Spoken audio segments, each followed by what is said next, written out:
നാളുകളാണ് ഇന്ത്യയുടെ സൈനിക കരുത്ത് തെളിയിച്ച, ഇന്ത്യക്കാരുടെ മുഴുവൻ അഭിമാനം ഉയർത്തിപ്പിടിച്ച ഓപ്പറേഷൻ സിന്ദൂർ പാകിസ്ഥാനിലുണ്ടാക്കിയത് കനത്ത നാശനഷ്ടമായിരുന്നു.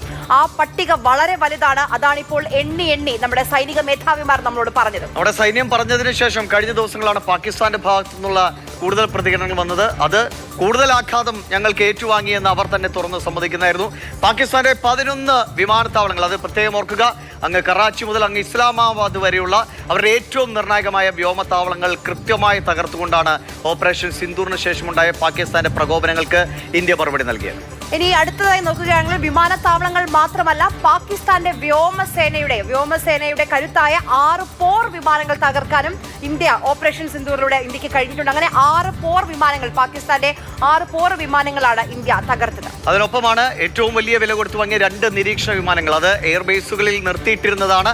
അതും ഇന്ത്യയുടെ മിസൈൽ ആക്രമണങ്ങളിൽ തകർന്നത് പാകിസ്ഥാനെ സംബന്ധിച്ച്, അവരുടെ വ്യോമസേനയെ സംബന്ധിച്ച് വലിയ തിരിച്ചടിയായി മാറി.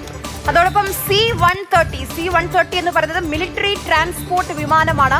പാകിസ്ഥാനെ സംബന്ധിച്ച് അവരുടെ ഏറ്റവും വലിയ മിലിറ്ററി ഓപ്പറേഷൻസിന് ഉപയോഗിക്കുന്ന, ട്രാൻസ്പോർട്ടേഷൻ ഉപയോഗിക്കുന്ന വിമാനമാണ്. അതും ഓപ്പറേഷൻ സിന്ദൂറിൽ വിജയകരമായി തന്നെ നമുക്ക് നിഷ്പ്രഭമാക്കാൻ കഴിയും. അങ്ങനെ പാകിസ്ഥാനെ സംബന്ധിച്ച് നഷ്ടങ്ങളുടെ വലിയ കണക്കാണ്. പ്രധാനമായും നമുക്കറിയാം, അതിർത്തിയിലേക്ക് പാകിസ്ഥാൻ നിരന്തരം ഡ്രോണുകൾ അയച്ച് നമ്മൾ കണ്ടതാണ്.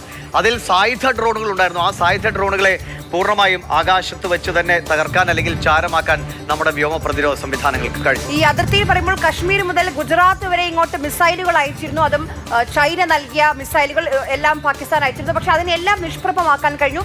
10 ക്രൂയിസ് മിസൈലുകളാണ് നമ്മുടെ വ്യോമ പ്രതിരോധ സംവിധാനം ഉപയോഗിച്ച് ഇന്ത്യ നിഷ്പ്രഭമാക്കിയത്. 10 ക്രൂയിസ് മിസൈലുകൾ.